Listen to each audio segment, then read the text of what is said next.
Shu qo'shiqni kuylagan.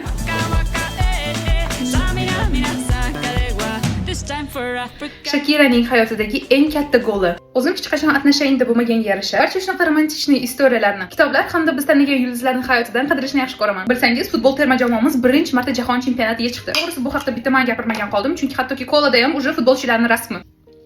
Xullas, aynan shu sababli men zvyozniy paralarni futboldan qidirishga qaror qildim.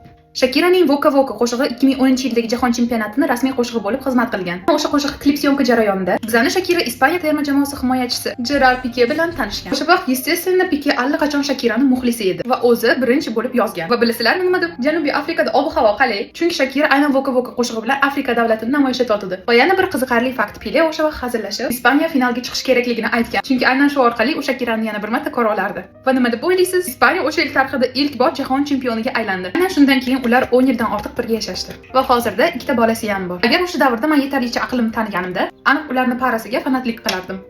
Xullas, futbol chempionati faqat o'yin haqida emas. U o'ziga bir vaqt ichida juda ham ko'p narsalarni jamlaydi. Xullas, men tayyorman. Bu formatdagi video sizga yoqdimi, yo'qmi?